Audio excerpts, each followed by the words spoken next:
I-32 female was adopted as a baby.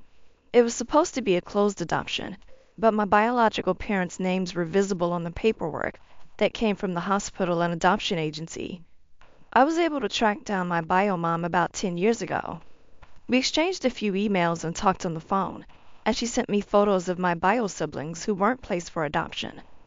I expressed interest in meeting my bio siblings, and my bio mom said she was sure they'd like to meet me also, but she needed time to break the news of my existence to them because she felt a certain way about having kept a secret for 20 plus years. As I said, that was 10 years ago. Bio mom never reached out again to let me know she told the rest of the family about me, nor did I hear from any of them. So I assume my existence is still a secret.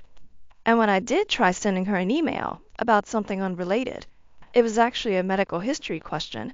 At one point after that, I never got a response. So my read is that she's not interested in further contact with me, which is understandable and more than fine. On the other hand, although I did try for a while, I was never able to find my biological dad. I recently been considering submitting my DNA to 23andMe in hopes that maybe I can find him or family members on his side. I'd also like to know more about my ethnicity and heritage, but I know that if I do so, and anyone on my biological mom's side has submitted DNA or does in the future, they'll see that I exist. I've respected my bio mom's wishes not to reach out directly to my bio siblings, even though I have their contact information. I can't shake the feeling that doing 23andMe is just a sneaky way of circumventing that and acting all innocent. It feels crappy and like it would be a betrayal. I considered trying to send my bio mom a heads up that I was planning to share my DNA, but since our interaction ended with her ghosting me, I worry that sounds like a threat or an ultimatum. So, am I an idiot if I submitted to 23andMe to find my dad?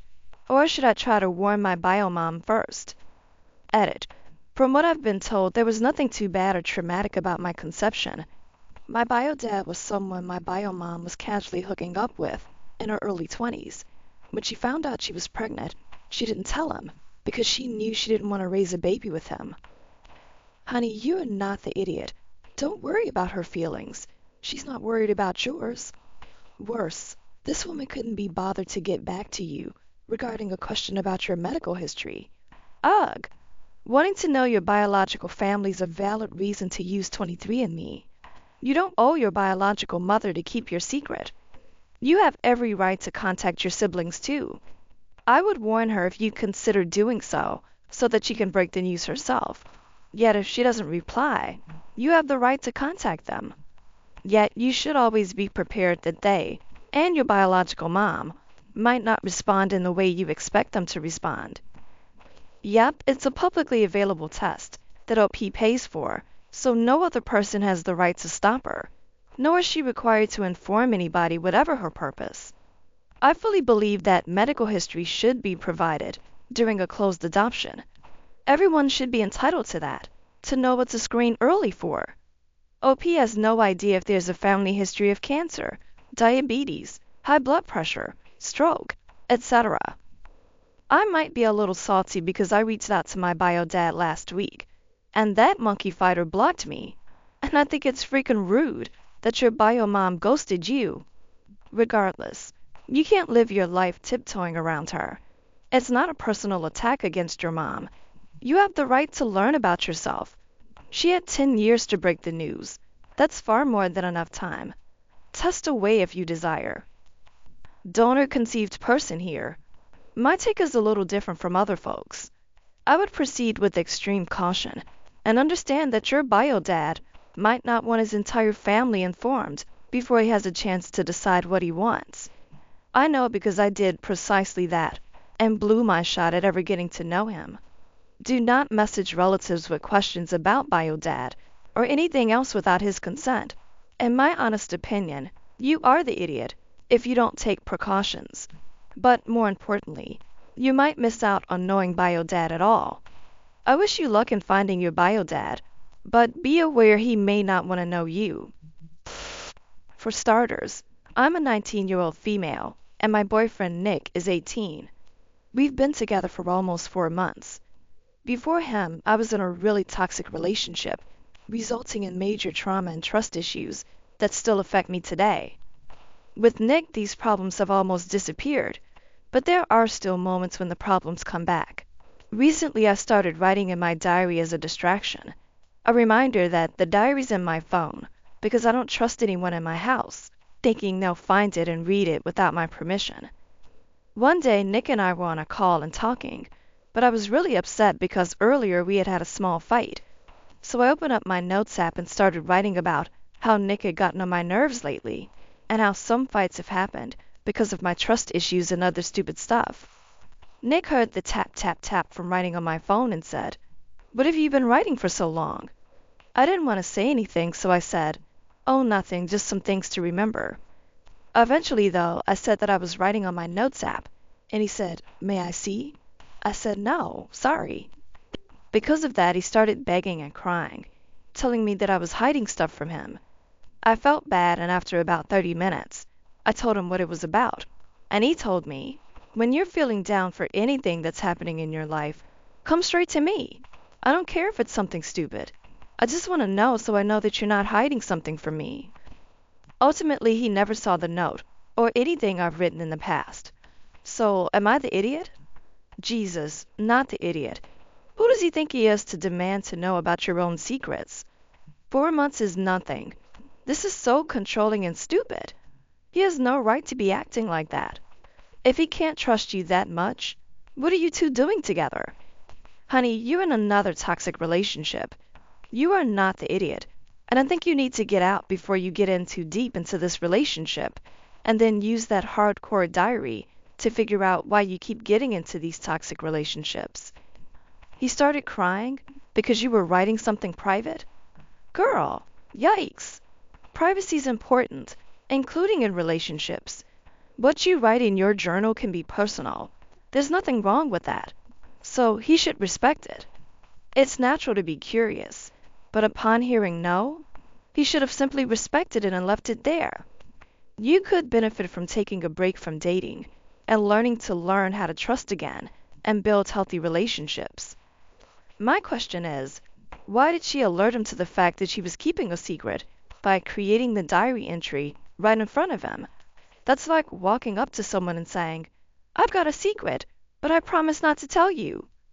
I honestly don't think either of them is an idiot. They're both just teenagers.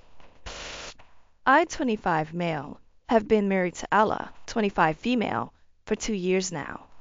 Ella is very close to her dad, Steve, and so are Ella's 3 older siblings. I'm also very close to Steve, and have a better relationship with him than with my family.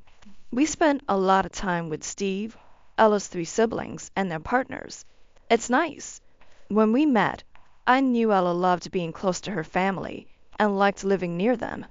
I find it great too, since we always have family close by, and it's a loving and supportive family, not just people who want you when they want something from you. Steve lost his wife, aka my late mother-in-law, when Ella was only a baby. They married and had kids at a young age, and Steve was a widower by age 25. He devoted the next 18 years to raising his kids and making all 5 of their lives, the kids and his own, as good as it could be. He has never dated or sought another romantic relationship and has no interest in one. He still adores his late wife and doesn't feel he could ever look at someone else and want them romantically.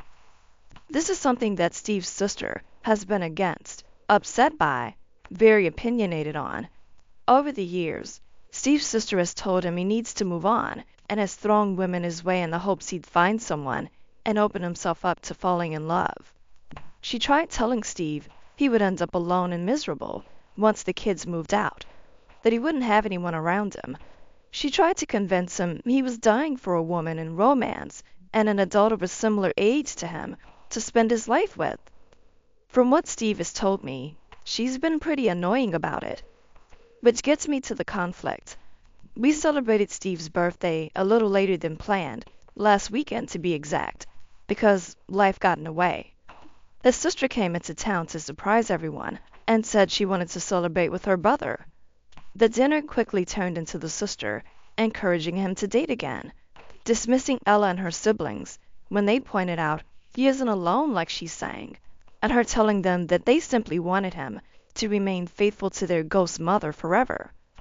Steve and his sister were fighting about it. She said it was crazy and ridiculous that all four of his adult kids stayed local. She claimed they were doing it because they felt bad for him and that he needed someone to help them spread their wings. My oldest brother-in-law said they just like being near their dad and each other. She said that's not what Steve needs. He needs a woman. He needs a wife. He needs intimacy. This is when I jumped in and asked her why was she so obsessed with her brother's intimate life and why she had nothing else to worry about. She was taken aback by my interference, and she told me to learn how to speak to people politely. Steve told her I had a point, and he asked her to leave. She claimed I owed her an apology for my accusation against her character. Am I the idiot? Not the idiot. Oh, the hypocrisy. Do polite people obsess over the sex life of a sibling? Do polite people dismiss the thoughts and feelings of several people, i.e. Ella and her siblings? Do polite people refer to a dead relative as a ghost mother? You do not owe an apology, and I'd be willing to bet the dad, Ella, and all of the siblings would be grateful that you helped defend against her obnoxious onslaught. I cannot imagine sitting at a table with my brother's children present and proceeding to talk about his intimate life. Lord, Auntie must have a pretty dull life. She needs to back off, and back off fast. Her brother's life isn't her concern. His children are grown, and he's an adult and can make choices for himself.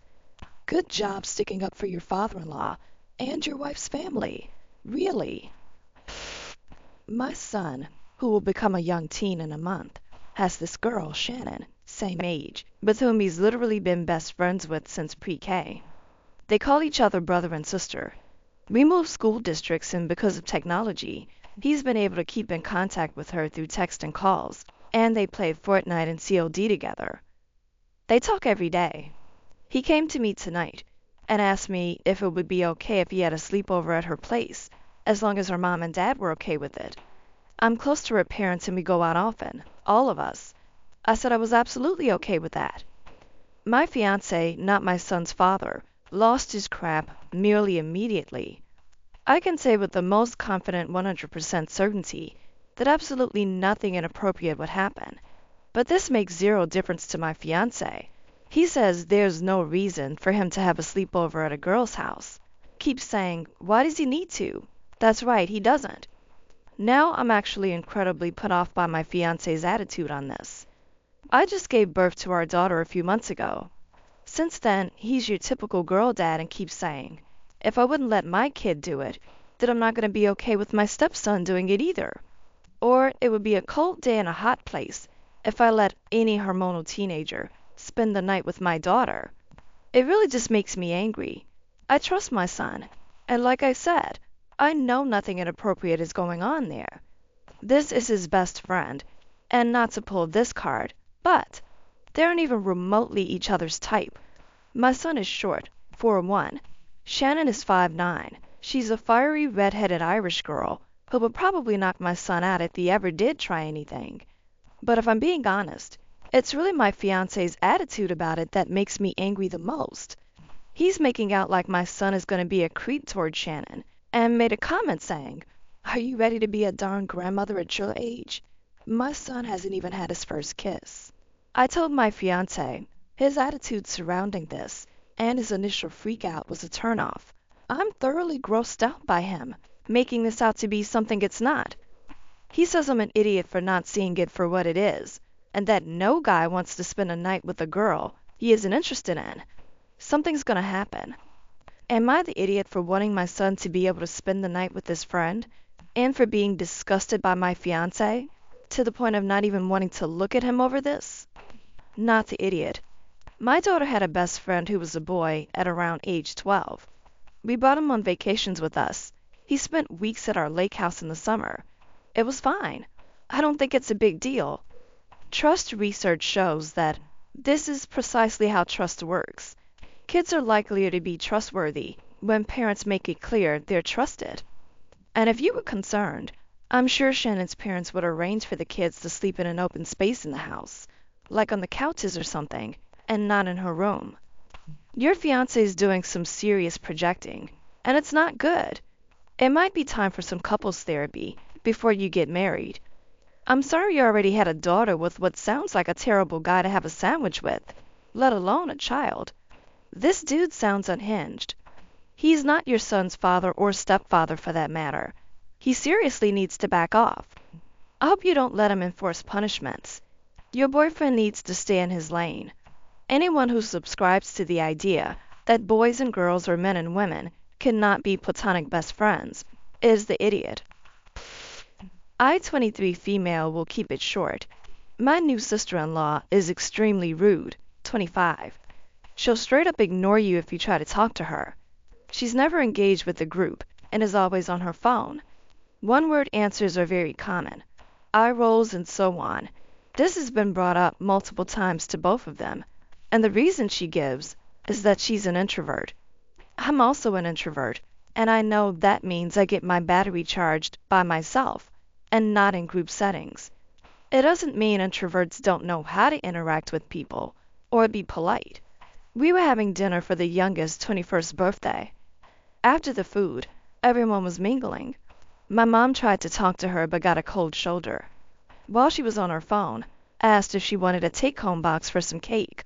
I was asking everyone this. She ignored me. I asked again, and she told me she was an introvert. Leave her alone. I snapped and told her I didn't realize being an introvert makes you a rude witch. She looked shocked, and my brother called me a jerk for this. We had an argument and then left. The family agrees she's rude, but I shouldn't have said that. My sister asked why we invited her to family events, because she always acts like that. Am I the idiot? Not the idiot. Nope, she's just a straight up idiot. Being an introvert isn't an excuse to act like this. The way to go about this is to feed into it. Don't talk to her, ever. Offer her nothing. When someone says, go get everyone, make it everyone but her. Never acknowledge her or speak with her. Give her nothing. Invite her to nothing. And don't remind her or call her over for anything, ever. When she speaks, don't even acknowledge her. When she complains, throw her attitude back at her. But you're an introvert, so obviously you don't exist and can't be bothered. So that's not my problem. Then I roll right back at her and go back to ignoring her. LOL, I love this. It's not even petty. Why burden someone with the hardship of hanging out with family? If she doesn't want it, don't include her. She'll either be happy or realize she's being stupid for no reason.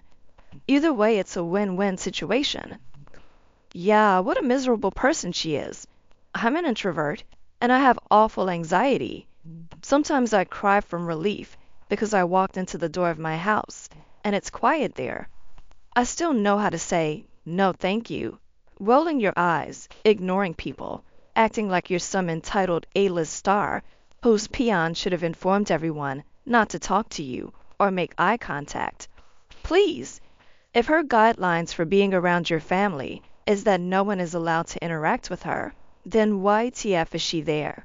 Because no one believes she's so introverted that she can't function in society. Not the idiot, totally justified. She doesn't want to be bothered, so she can stay home. I'd stop inviting her.